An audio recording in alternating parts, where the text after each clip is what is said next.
Hello, good evening! Tutorial kung paano ako naglalagay ng badge. And yung mga badge na yan, ako naglagay ng mga iba't ibang details dyan. So, hindi yan yung original. Sample ito kay Maxibyte Pinili ko na Irish. yung PixArt app. Download nyo lang po yan yun sa Play Store. Free lang po yan. And then, click mo itong nasa ibaba na plus.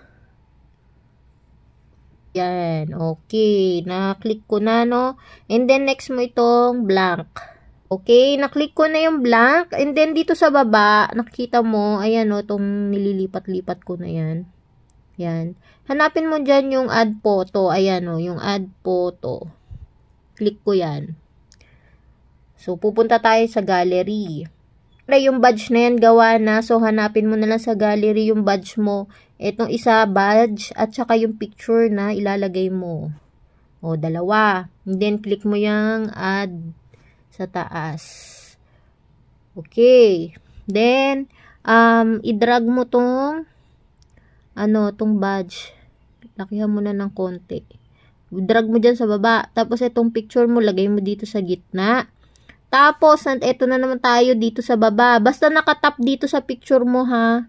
Yan, nakatap yan sa picture mo. Hanapin mo dito sa baba yung cut out. So, ayan, cut out. Okay. Yan, na-cut out na. Nasa cut out na tayo. And then, click mo yung shape. Ito yung shape. Siyempre, yung circle lang pipiliin mo. And dapat yung mga i-edit mong picture is yung tama-tama to. May space sa taas, may space sa gilid, at sa kaliwa. Hindi yung masyadong over close up, hindi naman sobrang layo. So, madali lang siyang i-crop. And then, ito nga yung arrow, hatakin mo lang yan. Ikaw ang mag-a-adjust niyan kung hanggang ang gusto mong makrap. Kung hanggang saan, kung hanggang dyan lang, or kung gusto mo hanggang balikat, whatever you want. Basta sakto dun sa circle, ikaw na mag-a-adjust. Yan.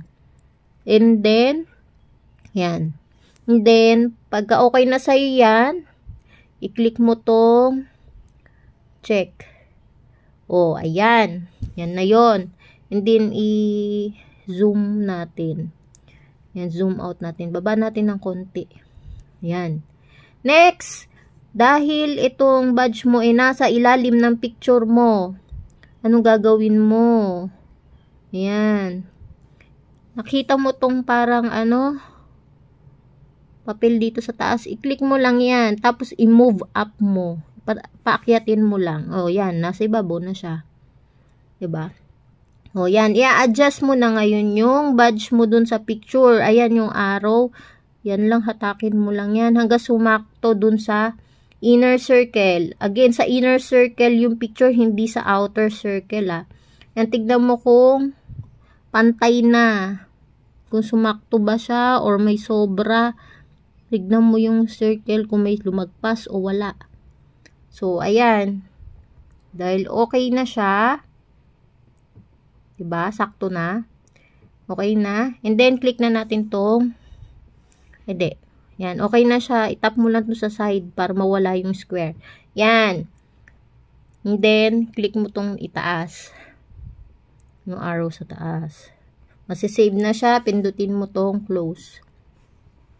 Okay. Halimbawa, hindi lang sa'yo yung mo, i-edit mo. Kunwari, dalawa pa, may dalawa pa.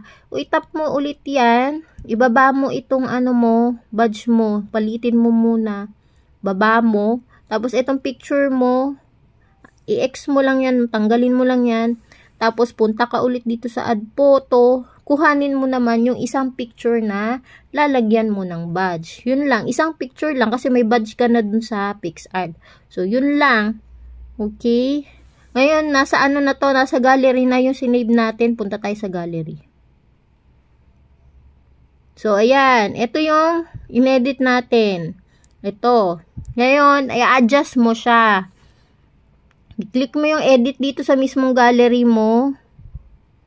Yan. I-tap mo itong square na yan, oh. Ewan ko lang kung meron sa inyo yan. Yan, yung size niya is 1 by 1. Yan. I-adjust mo. Medyo lagyan mo ng mga spaces sa top, sa bottom, sa right and side. Huwag masyadong dikit na dikit kasi pag masyadong dikit sa gilid yung picture, baka mabanat lang yung itsura ng Popo badge mo. So, dapat sakto lang. Ganyan na ganyan yung may space. Oh, then, save.